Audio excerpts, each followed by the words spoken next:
जय माता दी। अब नवरात्रि का पर्व समापन की ओर है और कन्या पूजन के साथ ही इस पवित्र पर्व का समापन भी हो जाएगा। बिना कन्या पूजन के नवरात्रि की पूजा, आराधना या उपवास अधूरे होते हैं।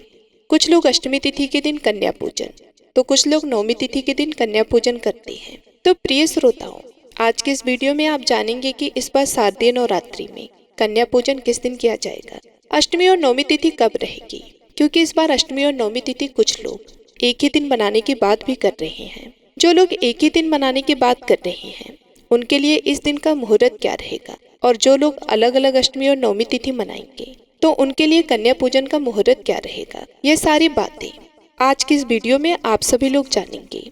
कन्या पूजन के मंत्र के बारे में भी, जब आप कन्याओं को तिलक लगाएं या उनका पूजन करें उस समय खास मंत्रों का जाप करने से अगर कन्या पूजन में कोई भी कमी रह जाती हो तो वह कमी पूरी हो जाती है और माँ भगवती प्रसन्न हो जाती हैं। आज के इस वीडियो को देखने से पहले आप सभी से अनुरोध है, अगर जानकारी अच्छी लगे तो वीडियो को लाइक करके चैनल को सब्सक्राइब नहीं किया है तो जरूर कर लीजिएगा। इस बार अष्टमी तिथि 10 अक्टूबर गुरुवार को है, नवमी तिथि 11 अक्टूबर शुक्रवार को और दसवीं तिथि 12 अक्टूबर शनिवार को रहेगी। अष्टमी तिथि प्रारंभ होगी 10 अक्टूबर गुरुवार को दोपहर 12:30 से और समाप्त होगी 11 अक्टूबर शुक्रवार को दोपहर 12:07 पर।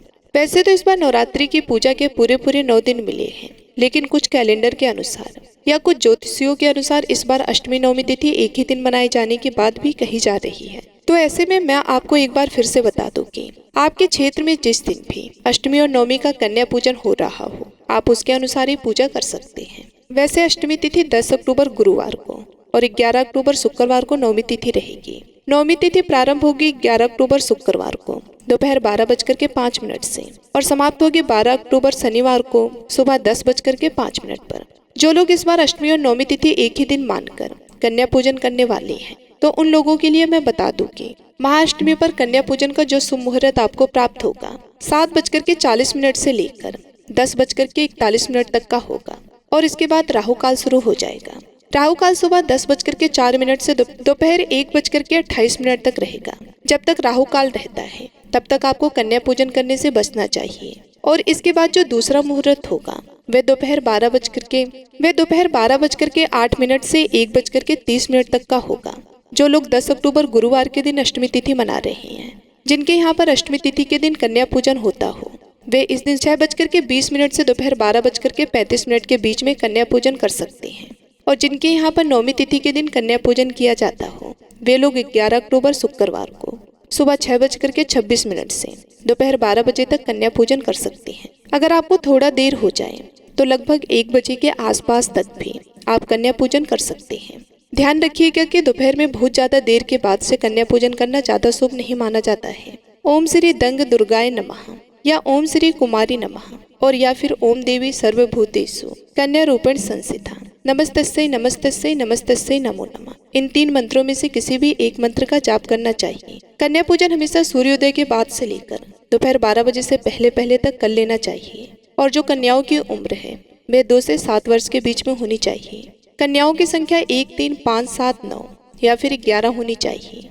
इससे अधिक आप 11 कन्याओं का पूजन भी कर सकते, लेकिन इन कन्याओं के साथ साथ एक बटुक भैरव की भी पूजा जरूर करना चाहिए। एक बटुक भैरव की पूजा भी जरूर करनी चाहिए।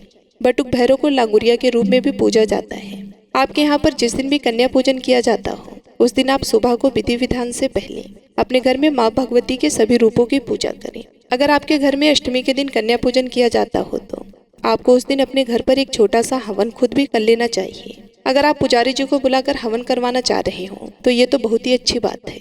कन्याओं को भोग लगाने से पहले आपके घर में सुबह की पूजा पूरी हो जानी चाहिए। श्री दुर्गा सप्तशती के सभी अध्याय पूरे हो जाने चाहिए और आपके जो भी हवन है वह भी कन्या पूजन से पहले कर लेना चाहिए। इस दिन भोग में माता रानी के लिए खीर पूड़ी हलवा के अलावा शुद्ध सात्विक भोजन भी आपको बनाना चाहिए। कन्याओं को भोग लगाने के लिए जो भी आप भोजन बनाएं उसमें बहुत ज्यादा मिर्च मसालों का तेल का प्रयोग नहीं होना चाहिए और छोटी कन्याओं के या लांगूर के अनुसार ही उनका भोजन भी तैयार किया जाना चाहिए। ध्यान रखिए कि आप कन्याओं के पूजन से एक दिन पहले उन्हें आमंत्रित भी कर सकते हैं। कन्याओं को और बटुक भैरव को बहुत ही सम्मान के साथ घर के अंदर लाकर उन पर पुष्पों की वर्षा करते हुए सबसे पहले उनके मुंह हाथ धुला करके, उनके चरण धुला करके, फिर जो भी कन्याएं हैं हाथ में आलता लगाकर उनके माथे या कलावे पर लाल चुनरी बांधी जाती है। फिर बटुक भैरव की भी इसी प्रकार पूजा की जाती है और सभी कन्याओं के सिर पर या बटुक भैरव के सिर पर एक रुमाल या चुन्नी रखकर उन सभी को तिलक लगाना चाहिए। सबसे पहले छोटी कन्या का पूजन आपको सबसे पहले करना चाहिए और सबसे अंत में बटुक भैरव का। अब आपने माता रानी को जो भी भोग लगाया है, सबसे पहले मीठे का जो भोग आपने माता रानी को अर्पित किया है उसी को प्रसाद के रूप में सभी कन्याओं के साथ बटुक भैरव को देना चाहिए। प्रसाद ग्रहण करने के बाद ही उन्हें जो भी नमक से बना हुआ व्यंजन है, जो भी भोजन है, वह उन्हें खाने को देना चाहिए। भोजन और जल ग्रहण करवाने के बाद में आप सभी के हाथ मुंह धुलवाने चाहिए। सबसे अंत में उन्हें जो भी भेंट स्वरूप आप दक्षिणा उपहार देना चाहते हो वे उन सभी को देना चाहिए। ध्यान रखिए, कन्याओं के भोग लगाने के बाद उस जगह पर तुरंत ही झाड़ू पोछा कभी नहीं लगाना चाहिए। कन्याओं को बटुक भैरव को विदा करने से पहले आप अपने हाथ में कुछ अक्षत रखें, सभी को एक गोल घेरे में खड़ा करें और परिवार के सभी सदस्यों को बड़े सम्मान के साथ उन सबको विदा करना चाहिए। विदा करने से पहले माता रानी का जयकारा बोलकर और अक्षत उन सभी कन्याओं और बटुक भैरव पर छिड़क कर उन्हें दरवाजे के बाहर तक सम्मान सहित विदा करना चाहिए और सभी के पांव छूकर उनका आशीर्वाद लेकर ही उन्हें विदा करना चाहिए। सभी से प्रार्थना करनी चाहिए कि अगली नवरात्रि में फिर से आपके घर पर इसी तरह सादर आमंत्रित होकर आप सभी को अपना आशीर्वाद प्रदान करें, क्योंकि कन्याओं के रूप में माँ दुर्गा ही हमारे घर पर पधारी है। इसलिए कन्याओं का जितना भी हो सके उतना सम्मान आज के दिन जरूर करना चाहिए। भेंट या उपहार में देने वाली कोई भी वस्तु काले रंग की ना हो और कोई भी कील काटने वाली चीजें आज के दिन कन्याओं को नहीं देना चाहिए। कोई नुकीली चीजें उन्हें आज के दिन नहीं देनी चाहिए। जब सभी कन्याएं और बटुक भैरव विदा हो चुके हों तो जो भी व्रती सदस्य हो उन्हें प्रसाद रूप में जो भी माता रानी को भोग आपने लगाया है उस प्रसाद को ग्रहण करना चाहिए और इसके बाद अगर आप चाहते हो तो आप भी भोजन ग्रहण कर सकते हैं। हालांकि कुछ लोग चाहे अष्टमी के दिन कन्या पूजन उनके घर में होता हो या नवमी के दिन हो, वे 10वीं तिथि के दिन ही भोजन और अन्न जो भी है वो ग्रहण करते हैं। तब तक वे फलाहार ही ग्रहण करते हैं। अगर आप ऐसा करना चाहते हो तो आप भी 10वीं तिथि को ही भोजन ग्रहण कर सकते हैं और अगर ऐसा नहीं करना चाहते तो अष्टमी या नवमी को कन्या पूजन करने के बाद आप खुद भी भोजन ग्रहण कर सकते हैं। कन्याओं के पूजन करने से पहले भूलकर भी किसी भी पूजन सामग्री का विसर्जन नहीं करना चाहिए, लेकिन कलश के ऊपर जो जटा वाली पानी वाली नारियल स्थापित किया जाता है उसे बहुत सी जगह पर कन्या पूजन करते समय तोड़कर प्रसाद के रूप में हलवे के साथ ही कन्याओं को बांट दिया जाता है। बटुक भैरव को प्रसाद के रूप में दिया जाता है तो वहीं कुछ जगह पर इस नारियल को मंदिर में रख दिया जाता है या कुछ जगह पर बहते हुए जल में भी प्रवाहित कर दिया जाता है। आपके घर पर जिस भी प्रकार का नियम पालन किया जाता हो आप भी उसी नियम का पालन करें। अंतिम दिन जब भी आप हवन कर रहे हो उस समय आपको एक बार फिर से सभी नौ दुर्गा